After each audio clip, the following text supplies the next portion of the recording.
17-year-old Emily Carter was not the kind of girl people expected to vanish. She was organized, strong-willed, and deeply in love with the outdoors.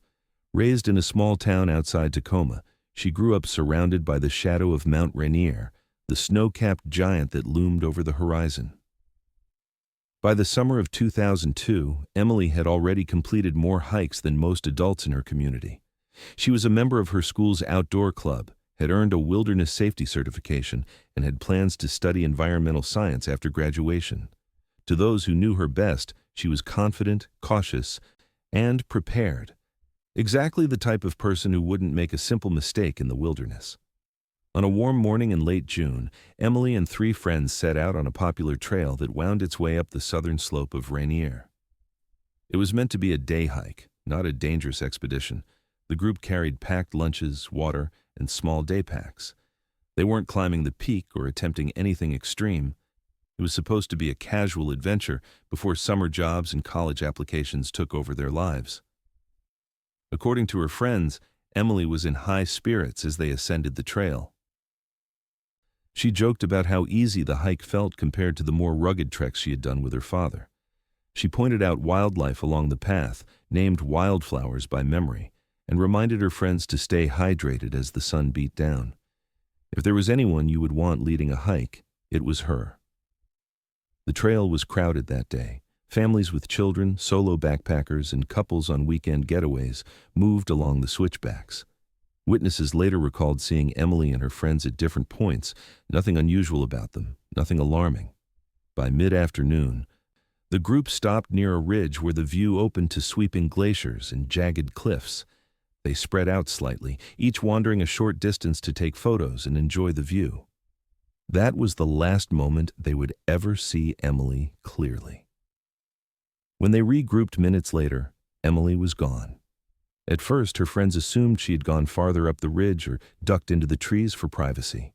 They called her name, laughing nervously, expecting her to reappear. 10 minutes passed, then 30. Their laughter faded into confusion, then into panic. They searched along the trail, retraced their steps, and questioned passing hikers. No one had seen her. It was as though she had stepped off the trail and disappeared into thin air. By evening, the friends descended in a rush and alerted park rangers. A search was launched immediately, beginning with the area around the ridge. Rangers feared she had fallen into a hidden crevasse or slipped on loose rock. Dogs were brought in, helicopters scoured the slopes, and teams combed through the dense forest on foot. Nothing. Not a shoe, not a scrap of clothing, not a single sign she had been there at all. Emily's parents rushed to the park the same night. Her mother begged rescuers not to give up. Certain her daughter was still alive, maybe injured, waiting for help.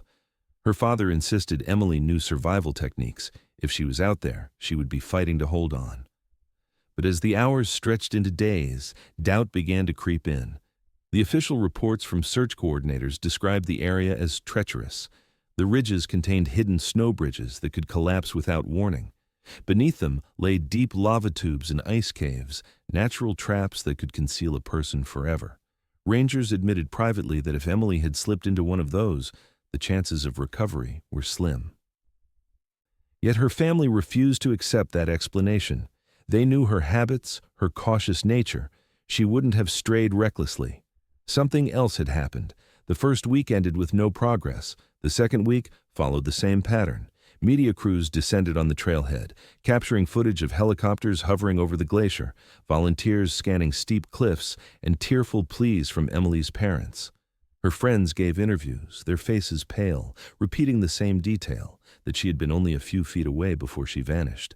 Despite the intensity of the search, the mountain remained silent. Rescue workers described it as unnerving, how someone so prepared could vanish without a trace. By the third week, the operation scaled back. Officials told the family the likelihood of survival was nearly zero. The official theory was an accident, a fall, a collapse into ice, some natural hazard of the mountain. But to Emily's parents, that explanation felt hollow. They insisted their daughter had not simply fallen victim to nature. Something darker had taken her away. The trailhead closed for the season soon after, leaving behind only flowers and handwritten notes pinned to a wooden signpost. Emily Carter's name would linger there, etched into the memory of everyone who had searched. And for her family, the mystery was just beginning, one that would only grow heavier with each passing year as the mountain kept its secret buried deep. In the days following Emily Carter's disappearance, the base of Mount Rainier transformed into something resembling a military outpost. Search and rescue trucks lined the parking lot, and volunteers crowded the trailhead carrying radios, ropes, and maps. Helicopters circled overhead while trained dogs were brought in from 3 neighboring states. Every resource was thrown at the effort because the urgency of those first hours was clear. If Emily was alive, injured somewhere off the trail, she had a narrow window to be found. For 2 full weeks, the mountain was combed with precision. Teams moved in tight grids, marking off areas with fluorescent tape, calling her name into the trees. Some scoured ravines with ropes, dangling dangerously over cliffs. Others pushed through thickets so dense they had to crawl on hands and knees. At night, the mountain echoed with the thrum of helicopter blades and the shouts of rescuers carrying flashlights across dark slopes. From above, the beams cut through fog like thin blades of light, searching for any sign of movement. But nothing came back. Search coordinators logged each sweep in detail, recording the terrain and conditions. The official notes described hazards that made the effort increasingly difficult. Unstable snowfields that threatened to collapse beneath their weight, hidden lava tubes that seemed to swallow sound, and banks of fog that rolled in unexpectedly, blinding entire teams. On several occasions, rescuers themselves became disoriented and had to be guided back by radio. One ranger later admitted that the environment felt alive, like it was working against them. Despite their efforts, not a single piece of evidence surfaced. No boot prints leading off trail, no fragments of fabric caught on branches, no scraps of gear buried in snow. For investigators, the absence of physical clues was baffling. It was as if Emily had been erased from the landscape. Even the dogs, animals trained to pick up the faintest trace of human scent, repeatedly came up empty. Handlers described the dogs growing restless, circling back with confusion, unable to lock onto anything. The volunteers who joined the effort described an atmosphere that was unnerving. Some said the silence of the mountain was heavier than usual, broken only by the sound of radios crackling and their own footsteps crunching in the snow. A phrase began to circulate among them, whispered during breaks and later repeated in interviews. "It's like she stepped off the earth." Her family stayed close to the search zone, refusing to leave. Her mother, Karen Carter, set up camp near the trailhead, sleeping in her car at night, spending each day watching the lines of rescuers march into the forest. She gave interviews to local reporters, her voice breaking as she begged hikers to come forward with any memories, no matter how small. Her father stood beside her, stoic but exhausted, his face marked by sleepless nights.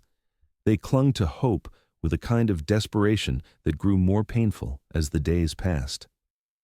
The national media picked up the story by the end of the first week. Television crews aired daily updates showing maps of the search grid, aerial footage of helicopters sweeping across the ridges, and close-ups of Emily's senior portrait. Viewers across the country watched as her parents repeated the same plea. If anyone saw anything, if anyone remembered crossing paths with their daughter, now was the time to speak. But no new leads emerged. By the 10th day, morale among the rescuers began to falter. Experienced search leaders admitted privately that survival beyond that point was unlikely. Even in summer, temperatures on Rainier could plummet at night. Exposure, hypothermia, or a serious fall would have left Emily with little chance of making it this long without being found. Still, her parents refused to let the effort slow. They reminded officials that Emily was resourceful, trained in survival, and capable of lasting longer than most teenagers. The search continued, though with a growing sense of futility. On the 14th day, operations officially scaled down, helicopters were grounded, and volunteer numbers dropped. Only small ranger teams remained, conducting limited sweeps. To Emily's family, the decision felt like abandonment. They accused authorities of giving up too soon, of overlooking the possibility that she had been taken or forced off trail by another person. To them, this was not just a missing hiker case, it was something darker. The final reports from that summer painted a stark picture. They noted the extraordinary resources deployed, the extensive coverage of terrain, and the baffling lack of evidence. The closing line in one ranger's notes summarized the haunting reality. Subject not located. Area exhausted. Cause of disappearance unknown. For Emily's parents, that single phrase was unbearable. Unknown. After 2 weeks of searching, after hundreds of people had risked themselves combing every slope and crevasse, the mountain still gave nothing back. No answers, no closure, only silence. As the summer crowds thinned and the snow began to reclaim the trails, the case shifted into a different stage. Without fresh evidence, investigators faced the difficult task of deciding where to turn next. And for the Carter family, the haunting realization set in. If the mountain itself could not explain what happened to Emily, then maybe the truth lay somewhere else entirely. As the summer slipped into autumn, the once relentless search for Emily Carter gave way to something quieter, something more unsettling. The volunteers stopped coming. The helicopters no longer circled overhead. Rangers who had once marched into the forest with urgency now drove past the trailhead with averted eyes. What had begun as a rescue mission slowly hardened into an investigation, and the energy shifted from hope to suspicion. Detectives with the Pierce County Sheriff's Department widened their focus. If the mountain had not revealed Emily, then perhaps the answers lay somewhere in her life.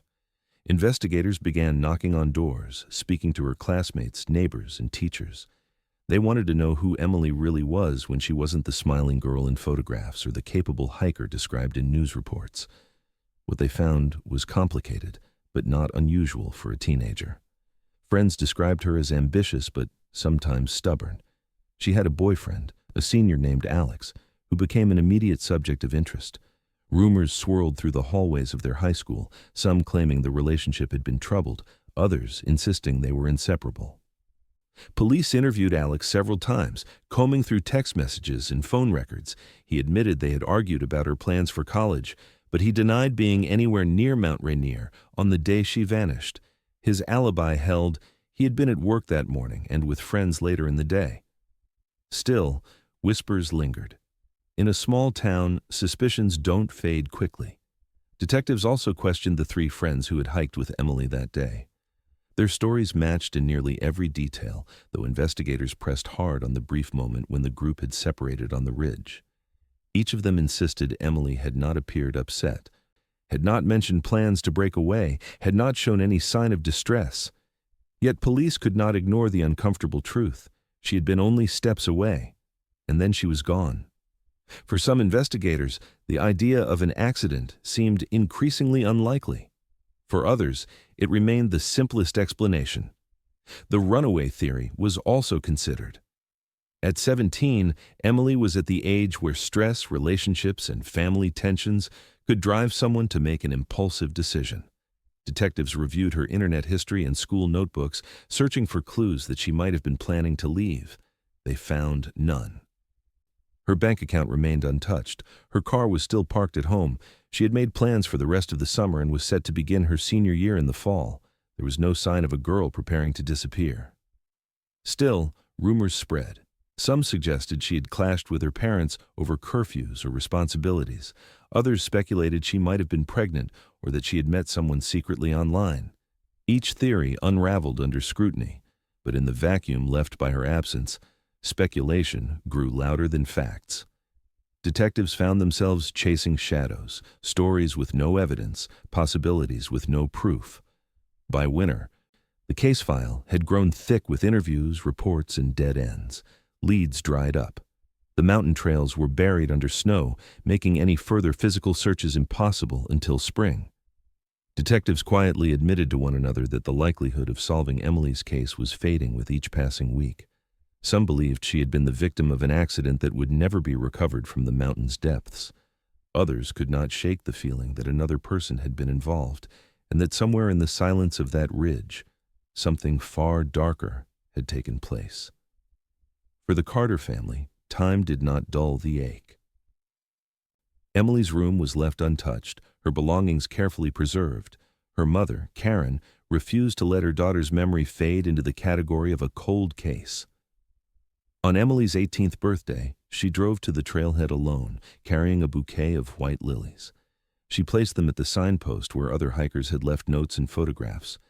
She stood there for hours, watching as strangers passed by, some stopping to read the notes, others hiking on without pause. To Karen, it became a ritual. Every year on the same day, she returned to the place where her daughter had last been seen. Every year, the flowers marked a quiet reminder that the mountain still held its secret. The media's attention eventually shifted elsewhere, drawn to newer tragedies and fresher headlines. Emily's story faded from national broadcasts, appearing only in local segments during anniversaries. For those outside her family and closest friends, the memory of the search became something distant, a haunting but incomplete tale of a girl who vanished on a sunny afternoon. Inside the sheriff's department, her file was moved to the shelves reserved for unsolved cases. Detectives still checked tips when they arrived, but the urgency was gone. Privately, several admitted to reporters off the record that they doubted the case would ever be solved. Without evidence, without witnesses, without a body, it was a mystery suspended in permanent limbo. Yet for her mother, that uncertainty was the hardest part. Not knowing if Emily had suffered, not knowing if she had been alone, not knowing if she might still be out there, it gnawed at her in ways that sleep could not erase. Each year, when she laid flowers at the trailhead, she whispered the same words, that she would never stop searching, never stop asking, never stop pressing for the truth. As months turned to years, hope receded into memory. But suspicion remained, lingering like a shadow over everyone who had last seen Emily alive. And while the mountain stayed silent, holding whatever secret it had swallowed, there was always the faint possibility that one day, something, anything, might surface to break that silence wide open. In the years after Emily Carter vanished, the trail where she was last seen remained open, though it carried a reputation that grew darker with time. Hikers who passed through often paused at the small memorial that clung to the trailhead, fading photographs, weather-beaten flowers, and handwritten notes tucked beneath rocks. For locals, Emily's disappearance never truly faded into memory. It became a reference point, a story retold whenever someone else failed to return from the slopes of Rainier, because she was not the last. Over the following decade, others disappeared on that mountain, not in large numbers, not enough to call it an epidemic, but enough that the whispers began. A solo climber in 2006, last seen ascending a glacier route. A pair of college students in 2009 who planned a short weekend hike and never came back. A middle-aged man in 2013, his car found parked at the same trailhead where Emily's parents still placed flowers every year. Each case was investigated, each search launched with urgency, and each ended the same way. Empty-handed, the mountain seemed to absorb people without leaving evidence behind. Rangers called it coincidence, a tragic combination of terrain and human error. But among locals, a different phrase took hold: the disappearing trail. Climbers and geologists explained why Mount Rainier could swallow people so completely. Beneath its slopes lay a maze of lava tubes and ice caves, some stretching for miles, formed by centuries of volcanic activity. These caverns could collapse without warning, creating hidden entrances where a single misstep meant falling into darkness. Once inside, the caves acted like tombs. Temperatures stayed near freezing year-round, preserving whatever fell into them, sealing victims in silence for decades, even centuries. Even the glaciers were deceptive. Their surfaces looked solid, but concealed crevasses deep enough to hide entire vehicles. Snow bridges formed over them, thin sheets of ice that appeared safe until they collapsed under weight. Once someone fell through, extraction was almost impossible. The ice moved slowly but relentlessly, carrying bodies downward, grinding them into layers that would not surface again until the glacier melted far in the future. Experienced climbers spoke with unease about another danger: fissures that opened suddenly in volcanic terrain. The earth around Rainier was unstable, its slopes prone to landslides, rockfall, and shifts triggered by seismic activity. To fall into one of these cracks was to vanish instantly, your body hidden by the shifting ground within moments. The mountain had ways of making people disappear, and it did so with unnerving efficiency. But there was something about Emily's case that stood apart. Many of the other victims had been alone, traveling without companions, where accidents could happen unseen. Emily had been only feet from her friends, surrounded by other hikers on a busy trail. For her to vanish without a cry, without a sound, without leaving a single trace, it was harder to explain. For locals, her story became the cautionary tale, the one everyone remembered first. Hikers still reported feeling uneasy on the ridge where she was last seen. Some described hearing faint echoes in the fog. Others spoke of an oppressive stillness that settled over the area. Rangers dismissed these accounts as imagination, fueled by knowledge of what had happened. Yet the stories persisted, adding to the trail's reputation. By the 10th anniversary of her disappearance, Emily's name had become woven into the larger narrative of the mountain. Journalists writing about the dangers of Rainier often listed her case alongside the others, evidence of just how unforgiving the slopes could be. Her photograph appeared in articles, her smile contrasted with headlines about bodies swallowed by glaciers or climbers lost to storms. For her family, this public association was painful. To them, Emily was not part of a pattern, not a statistic. She was their daughter, still missing, still unsolved. Yet, as more names joined hers on the list of the vanished, the Carter family felt both less alone and more haunted. Other families stood beside them at memorial events, united by the same unanswered questions. Where had their loved ones gone? Why did the mountain hold on so tightly? And why, after all the searches, after all the technology and manpower, did it give back nothing? The whispers of the disappearing trail only grew louder. What began as local folklore spread to climbing forums and travel blogs. Visitors arrived curious, drawn by the mystery as much as the scenery. Some even hiked the trail specifically because of its reputation, hoping to feel the chill others described. For those who lived in its shadow, however, it was no curiosity. It was a reminder that Rainier was more than just a mountain. It was a place where people went missing and where answers rarely followed. By now, even some of the rangers who had searched for Emily admitted privately that her case unsettled them more than most. They had searched with everything they had, dogs, helicopters, grids, and found nothing. Over time, their words took on the same tone as the locals. The official explanations, ice caves, crevasses, fissures, were all possible. But for Emily Carter, none of them fit neatly. Her disappearance remained the most baffling, the one that refused to fade. And while the mountain collected new names, her family held to the same ritual. Every year, without fail, her mother returned to the trailhead with flowers. Tourists sometimes stopped, recognizing her from old news footage, whispering her daughter's name as though it were part of the mountain itself. For Karen Carter, those whispers were both comforting and cruel. Comforting because people still remembered. Cruel because remembrance was all she had. It seemed that Emily's fate was destined to remain locked with the others, sealed in the cold silence of the volcano. But mountains change, glaciers shift, and even the most stubborn landscapes are not eternal. One day, Rainier itself would move again, and when it did, it would unearth something no one was prepared for. 18 years passed. Seasons came and went on the slopes of Mount Rainier, its trails reopening each summer, its glaciers shifting silently with the years. The Carter family aged with the waiting. Emily's friends moved away, built lives of their own, some marrying, some becoming parents, all carrying a quiet shadow of a girl frozen in time at 17. For most, her story had become a memory, a case file that gathered dust. But the mountain was not finished with it.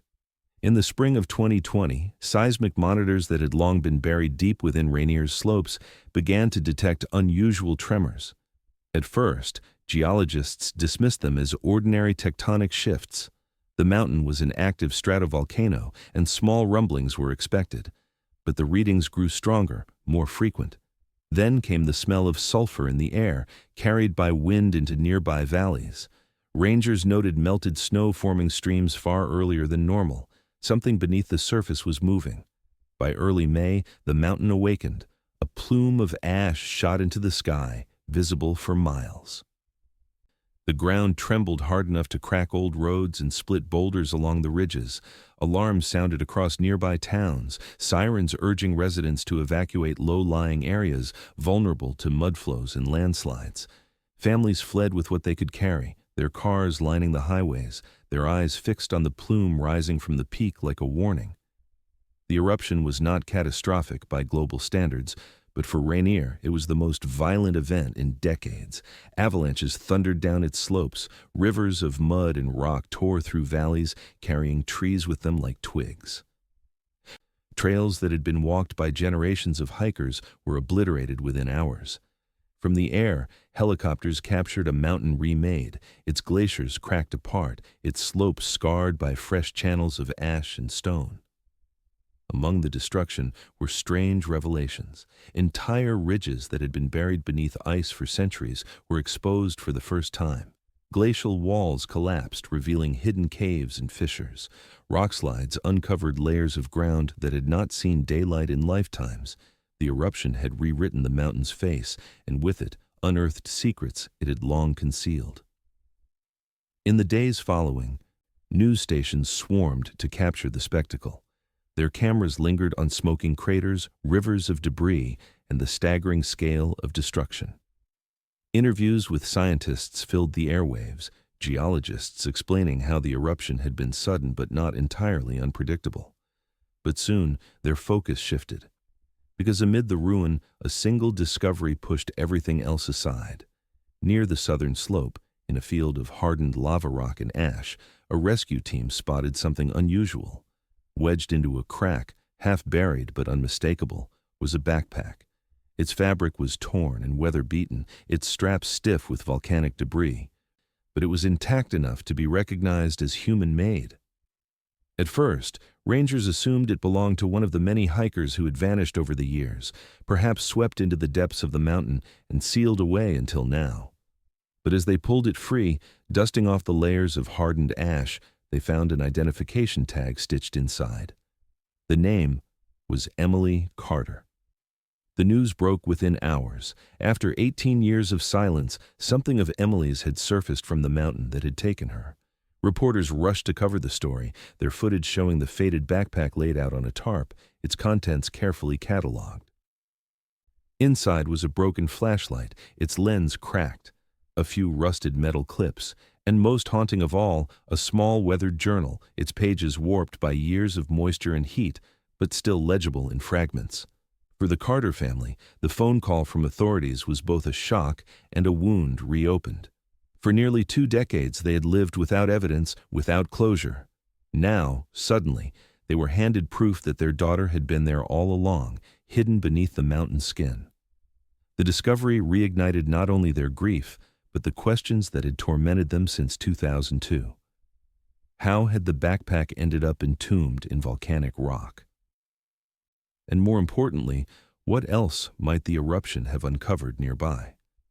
The journal offered no easy answers. Some of the writing was smeared, ink blurred beyond recognition, but a few lines stood out with chilling clarity. Emily had written about feeling uneasy, about being followed on the trail. She described noises in the fog, voices she didn't recognize. And then, near the end, one word appeared twice, underlined in shaky handwriting. Trapped. The fragments were enough to send investigators back to the mountain. Search crews returned to the scarred slopes, combing the ash and rock where the backpack had been found, hoping for more.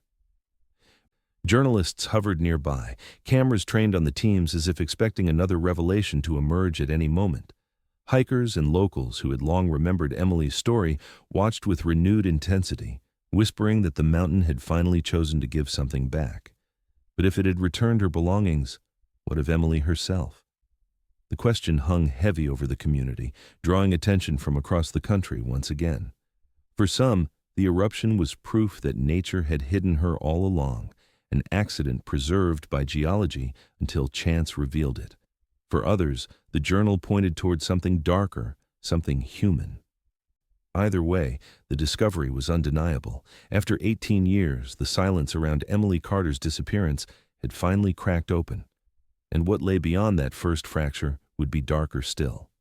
The backpack was taken from the mountain with a level of care usually reserved for evidence at a crime scene. Rangers carried it down in gloved hands, placing it in a sealed container before transporting it to the county sheriff's office.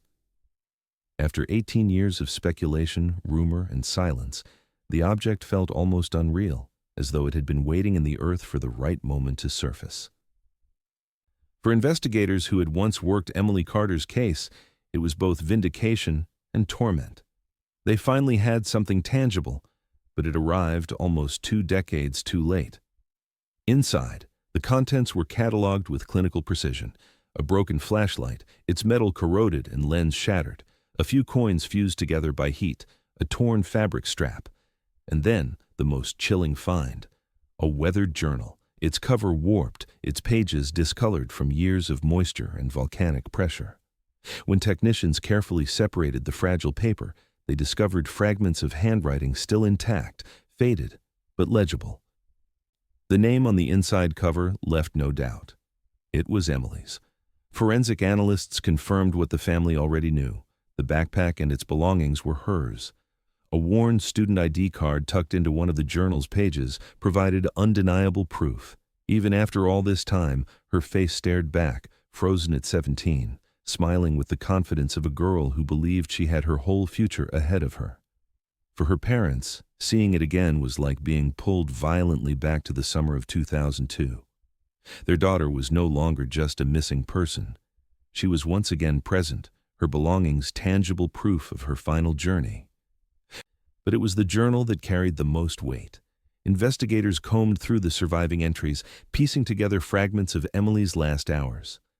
Most of the early notes were typical of her: descriptions of scenery, details about the trail, reminders about food and water. But as the pages went on, her tone shifted. She wrote about feeling uneasy, about the sense that someone was behind her. She described hearing sounds in the fog that didn't match the noises of the forest or her friends' voices. She wrote of not being alone, a phrase that repeated more than once, growing more insistent. The final entries were the most disturbing. Her handwriting grew uneven, rushed as though written in fear. One passage mentioned a man she didn't recognize, though the details were vague. Another note suggested she had become separated from her group, uncertain how. The very last page was damaged, smeared by water, but one word stood out, underlined twice: trapped. When these details were released to the public, the story exploded. National news outlets picked it up, framing it as a breakthrough in a mystery that had lingered for nearly 2 decades. The image of the journal, its faded ink barely holding together, became the centerpiece of every broadcast. Interviews with handwriting experts and survival specialists filled the airwaves, each offering theories about what Emily's words might mean. For her parents, the discovery was both a gift and a curse. It proved their daughter had not simply slipped away unnoticed, not simply been erased by the mountain without explanation. Something had happened to her, something she had tried to record in her final hours. But it also opened the door to fresh anguish. If Emily had felt followed, if she had seen someone she didn't recognize, then the question became unavoidable. Had she been the victim of foul play all along? Detectives who had once filed her case away were now ordered to reopen it. The journal was treated as fresh evidence despite its age. Forensic specialists scanned it under ultraviolet light, recovering additional faded words invisible to the naked eye. Each fragment added to the chilling portrait of Emily's last day, though none provided clear answers. Investigators also re-examined the flashlight, hoping to extract fingerprints or biological material preserved within its casing. Though degraded, there was still a chance that microscopic traces had survived. The reopening of the case triggered a new wave of public interest. Old classmates, neighbors, and even strangers who had hiked the trail that summer began contacting authorities, eager to share memories. Most of the leads were redundant, retellings of what was already known. But some raised fresh possibilities. Sightings of a man walking alone near the ridge that day, reports of hikers who recalled strange voices in the fog. Each detail was logged, compared, and scrutinized against the old case files. The journal also reignited online communities devoted to unsolved mysteries. Amateur sleuths dissected every word of the entries, drawing connections to other disappearances on the mountain. Some argued Emily had encountered another hiker who meant her harm. Others speculated she had witnessed something she wasn't meant to see, and someone silenced her before she could speak. The theories were countless, and though most lacked evidence, they added fuel to the fire of a case now burning hotter than it had in years. For investigators, the challenge was immense. 18 years had passed, witnesses had aged, memories had blurred, and potential suspects had long since built new lives. But the discovery of the backpack gave them something they hadn't had before, a renewed mandate to dig deeper. They began revisiting everyone connected to the case, from Emily's friends on the trail that day to the boyfriend once suspected, to the hikers who had been in the area. Each interview was carried out with the knowledge that whatever had happened on that mountain, Emily had tried to leave a record of it in her own hand. The unearthed backpack, in its silence and its fragments, shifted the story from tragedy to potential crime. It transformed Emily's disappearance from a case of nature's cruelty into a puzzle demanding resolution. And as the journal's words spread through the public consciousness, one haunting question grew louder than all the rest. If Emily had been trapped, then who or what was responsible for keeping her there? With Emily Carter's journal now in evidence, detectives assembled a team of survival experts, mountaineers, and forensic analysts to piece together what might have happened on the day she vanished.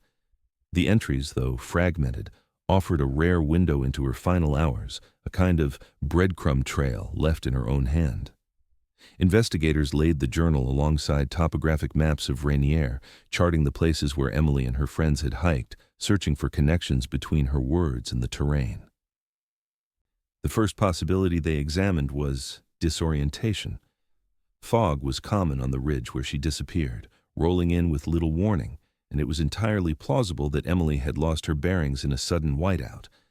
Survival experts explained that even experienced hikers could wander off trail within seconds when visibility dropped. If she had strayed from the marked path, she could have ended up in dangerous terrain quickly.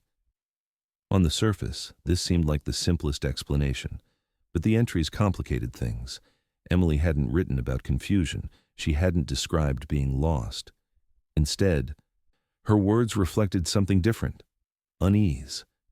She wrote of hearing voices behind her, though she didn't name who they belonged to. She mentioned a man she didn't recognize, though she didn't explain how close he had been or whether he had spoken to her. Her tone shifted from observational to fearful in a way that was hard to reconcile with a simple accident. Detectives circled that point relentlessly. Who was the man? Her 3 friends had all been accounted for, and each had been questioned exhaustively. None of them matched the description. Witness reports from that day had mentioned several other hikers in the area, but none had reported unusual behavior. Still, the idea that Emily had encountered someone unfamiliar in the fog remained firmly on the table. Survival experts emphasized another detail, the word she had underlined twice: trapped. To them, this suggested not merely fear, but entrapment of some kind, either physical or psychological. If she had fallen into a fissure or crevasse, she might have felt literally trapped, injured, and unable to climb out. Yet the urgency in her handwriting, the underlining, suggested something more immediate, as though she believed another presence was involved. The investigative team recreated the hike step by step. Using GPS data, maps, and ranger records, they estimated where Emily and her friends had stopped that day. They compared this to her journal entries, noting where her tone shifted. The consensus was that she had begun feeling uneasy shortly after the group spread out at the ridge. This raised questions about timing. How could she have felt followed or watched when she was surrounded by friends and other hikers? Unless, they theorized, she had moved just far enough away to be isolated in the fog, allowing someone else to approach unseen. Detectives re-examined the possibility of an opportunistic encounter. Hikers were questioned again, particularly men who had been on the trail that day. Background checks were revisited, and old witness statements were compared with the new information from the journal. A few inconsistencies surfaced. One hiker had originally claimed he saw nothing unusual, but in a later interview admitted he had passed a teenage girl who seemed distracted and hurried. Another recalled hearing what sounded like an argument muffled in the mist, but couldn't identify who it involved. Each detail was small, but when combined with the journal, they took on new weight. Still, none of it formed a complete picture. Experts warned against overinterpreting the fragments. Fear could distort perception, they said. A hiker hearing echoes in the fog might believe they were voices.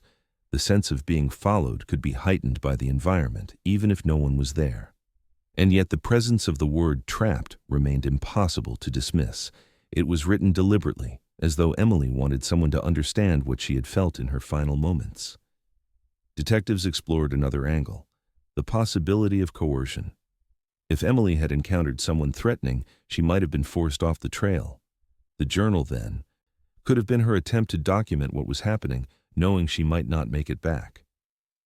The broken flashlight, recovered from the backpack, only added to the unease.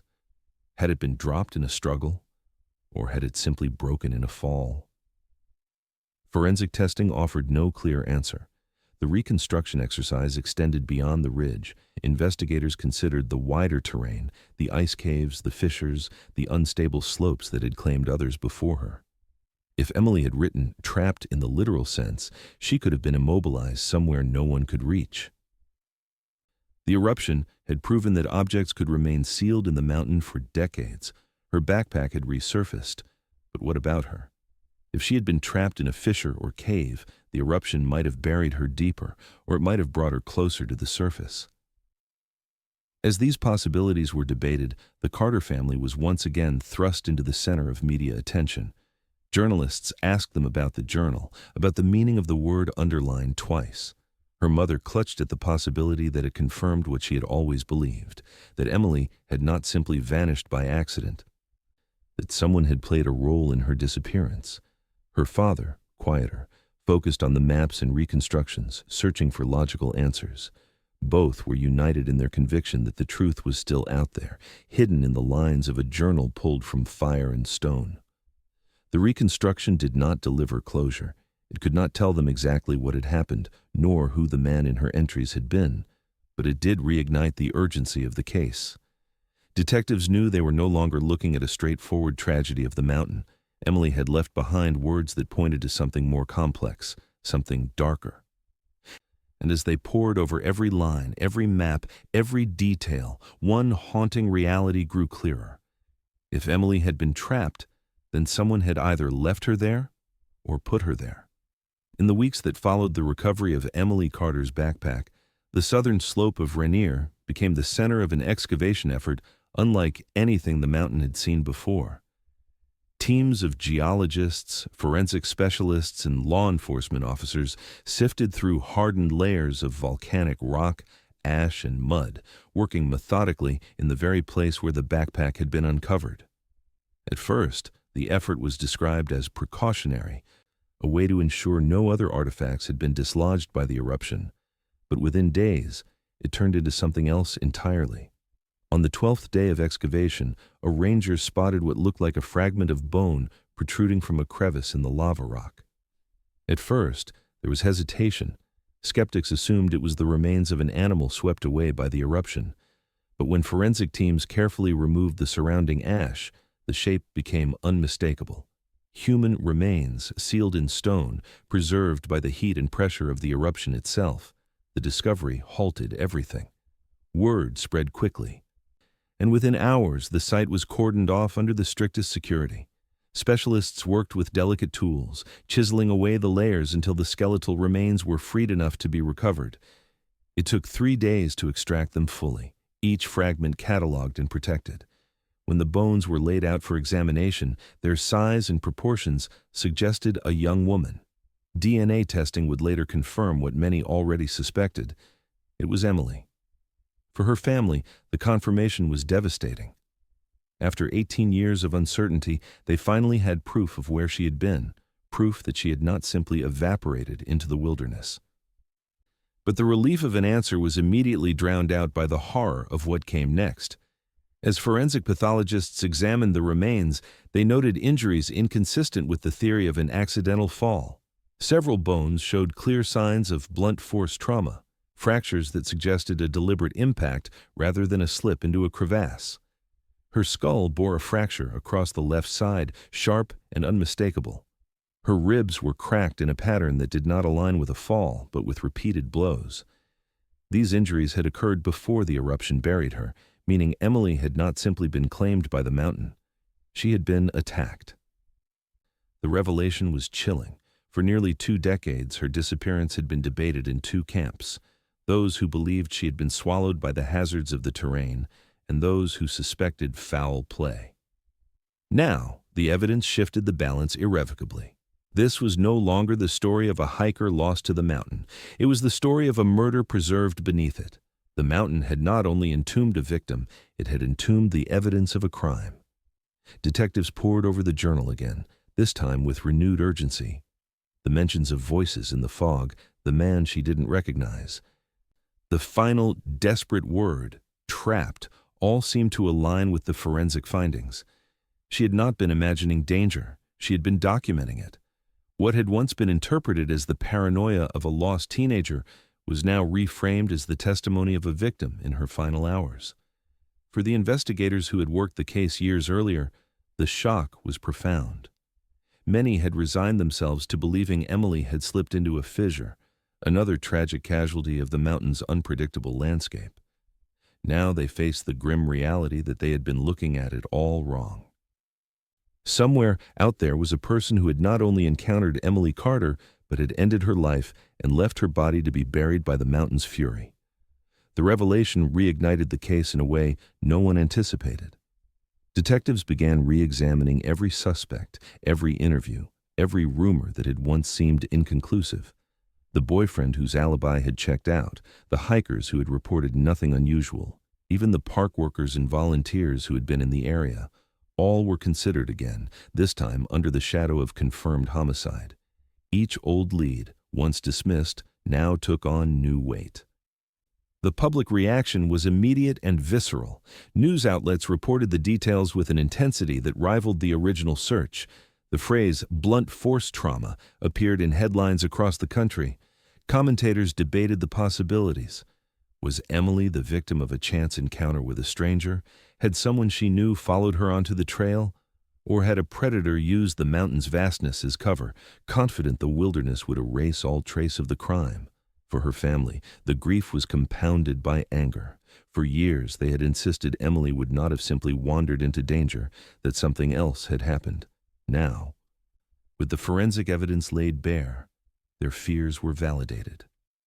Her mother spoke publicly, her voice shaking, that the mountain had given her daughter back not as a mystery, but as proof of what they had always believed, that someone had taken Emily from them.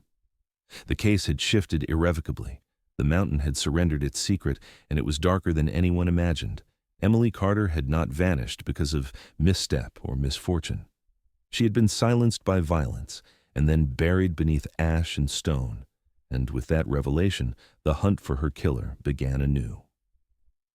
With the confirmation that Emily Carter's death was a homicide, investigators were forced to retrace the past, reopening every lead that had once seemed too thin to pursue. Nearly 2 decades had passed since the original interviews. People had moved, built families, and aged into new lives. Yet suddenly, they were pulled back to the summer of 2002, asked to remember moments they had tried for years to forget. The first to be questioned again were the 3 friends who had hiked with Emily on the day she vanished. They were no longer teenagers, but adults in their mid-30s, parents and professionals, carrying the visible weight of years. Each described again the moment Emily disappeared, how she had stepped just out of sight, swallowed by fog, and never returned. Their stories aligned much as they had years earlier, but detectives pressed harder now. They wanted details about any arguments, subtle tensions, or strange encounters along the trail. One friend admitted that Emily had seemed distracted during part of the hike, glancing behind her more often than usual. Another recalled she had lagged slightly on the ridge, as if she wanted space from the group.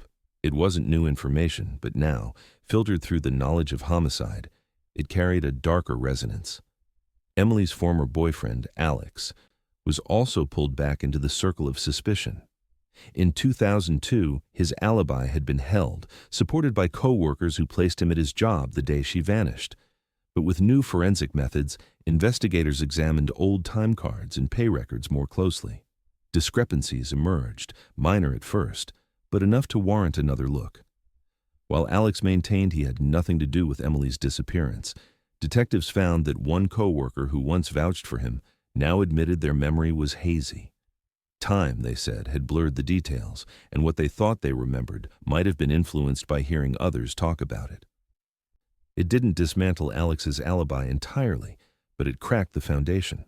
Attention also returned to a park worker who had been on duty during the week of Emily's disappearance. At the time, rumors circulated that he had a history of following female hikers, though no formal complaints had ever stuck. He had left the Park Service years ago, relocating to another state, but investigators tracked him down. They interviewed him under the shadow of the new forensic findings, pressing him about his movements on the day Emily vanished. He denied involvement, his answers practiced, but inconsistencies surfaced when compared with logs of his shifts. What had once been dismissed as rumor now demanded serious scrutiny. Other names resurfaced too. A lone hiker who claimed he passed no one on the ridge, a pair of climbers who said they had seen nothing unusual. Even casual witnesses were revisited, their statements compared against the journal's vague mention of a man she didn't recognize. Each conversation carried the weight of time.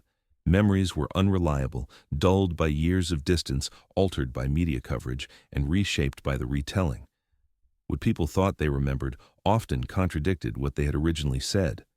For detectives, the frustration was immense.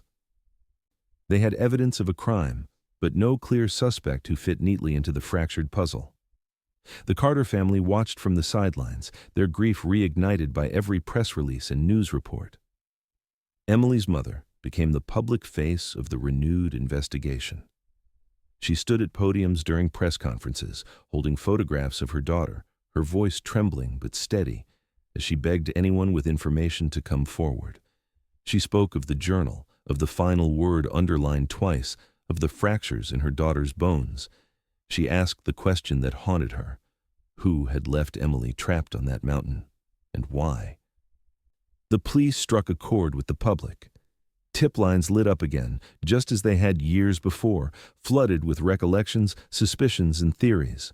Some callers swore they had seen suspicious figures in the park that summer. Others pointed fingers at neighbors, ex-boyfriends, even family members. Most of the leads went nowhere, echoing the chaos of the original search, but a handful caught investigators' attention. One in particular involved a hiker who had been arrested years later for assault in another state. At the time of Emily's disappearance, he had lived within driving distance of Rainier. His name had surfaced briefly in 2002 but had been dropped due to lack of evidence. Now, detectives considered him again. Despite these openings, the case remained slippery. Forensic evidence degraded by time and volcanic burial offered few clear leads. Witness memories had softened into contradiction. Suspects denied involvement, their lives having moved forward under the assumption that the case was buried forever. Even the most promising cracks in alibis and stories failed to transform into proof.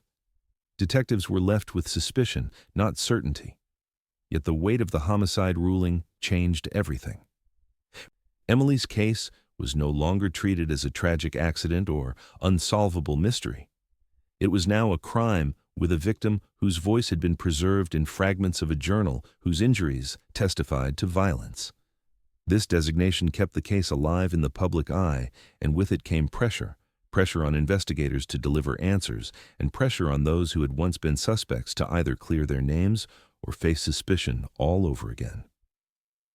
Emily's mother never missed an opportunity to remind the world of what was at stake.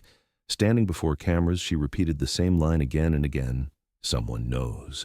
Someone has carried this secret for 18 years, and it's time for them to speak." Her words cut through the speculation, reframing the story not as a relic of the past, but as an act of injustice waiting to be resolved. And as reporters replayed her pleas across television screens and online feeds, the question loomed heavier than ever. After all these years, would the truth finally come forward, or would Emily's killer remain hidden in the shadows of the mountain forever? In the end, the eruption of Mount Rainier revealed only part of its secret. Forensic evidence confirmed what Emily's family had long believed: she had been murdered. But the mountain did not give them the name of the person who had taken her life. After months of renewed interviews, re-examined alibis, and forensic testing, detectives admitted what few wanted to hear. There was no proof strong enough to bring charges against anyone. Suspicion lingered, but suspicion was not justice. Theories filled the void. Some believed it was a crime of passion, perhaps involving someone Emily knew. Others insisted it had been a chance encounter, a stranger on the trail who saw an opportunity and acted. More unsettling were those who whispered about the possibility of a predator who had haunted the mountain, responsible not only for Emily, but for others who had vanished in the years since. Each theory carried fragments of plausibility, but none could be confirmed. Time worked against the investigation. Memories had blurred, evidence had degraded, and lives had moved on. Even with the journal, even with the fractures in her bones, the case remained frustratingly incomplete. It was as though the mountain had allowed the world a glimpse of the truth, then closed its hand around the rest, determined to keep it buried. For Emily's mother, the lack of resolution was unbearable. At every press conference, she faced the cameras, clutching her daughter's photograph, and repeated the same plea. "Someone knows," she said. "Someone has carried this secret for 18 years. The mountain gave her back. Now I need the world to give me the truth." Her words echoed beyond the case itself, striking at the heart of every family who had lost someone to the wilderness without answers. For some, the eruption was proof that nothing stays hidden forever. For others, it was a reminder that sometimes, even when the earth itself gives up its dead, the full story still refuses to surface. And so, Emily Carter's story ends where it began, on the slopes of a mountain that has taken many, but given back few. A mystery partially solved, a crime proven but unpunished, a secret that still burns, waiting for the day when someone, somewhere, finally speaks.